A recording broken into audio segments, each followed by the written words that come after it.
Number 3, अपनी videos के अंदर YouTube ट्रांसलेशन टूल्स का इस्तेमाल लाजमी करें और वहाँ पे चेक करें कि कौन कौन से वर्ड्स या टैग्स मौजूद हैं और इन्हीं टैग्स को अपनी वीडियोस के अंदर शामिल करें।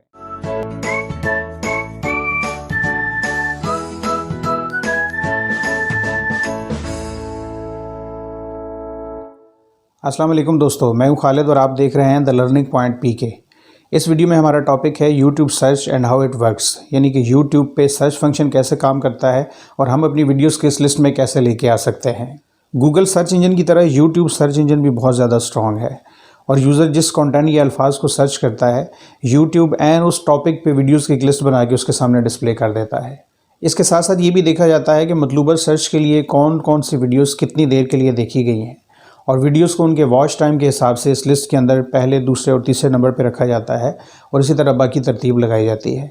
तो इस लिस्ट के अंदर वीडियोस को शामिल करने के लिए कौन सी वीडियो कितनी दफ़ा देखी गई है इम्पोर्टेंट नहीं है, बल्कि ये ज़्यादा ज़रूरी है कि कौन सी वीडियो कितनी देर के लिए देखी गई है। अगर मैं इस हवाले से आपको टिप्स बताऊं तो अपने चैनल एनालिटिक्स के अंदर ट्रैफिक सोर्स को चेक करें और वहाँ पे चेक करें कि कौन कौन से वर्ड्स या टैग्स मौजूद हैं और इन्हीं टैग्स को अपनी वीडियोस के अंदर शामिल करें। आप इन टैग्स को वीडियोस के टाइटल में और डिस्क्रिप्शन के अंदर शामिल कर सकते हैं। नंबर 2, वीडियो की डिस्क्रिप्शन कम से कम 1 या 2 पैराग्राफ की होनी चाहिए और ये डिस्क्रिप्शन आपकी वीडियो के टॉपिक के एन मुताबिक होनी चाहिए।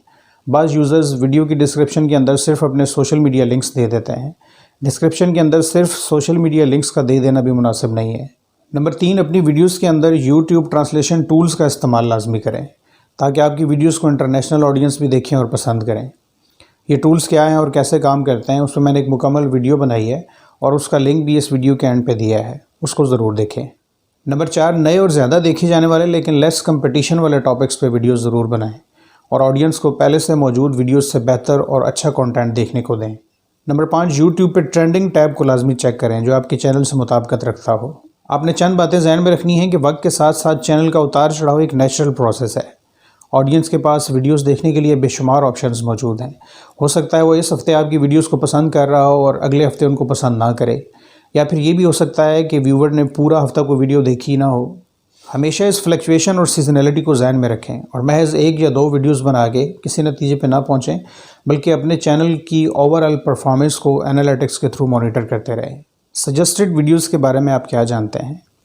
हमारा अगला मेन एरिया या टॉपिक यही है और इसके लिए मेरी अगली वीडियो सजेस्टेड वीडियोस ज़रूर देखें जो आपकी वीडियोस को YouTube की तरफ से सजेस्टेड वीडियोस की लिस्ट में शामिल करने के लिए काफ़ी मददगार साबित होगी।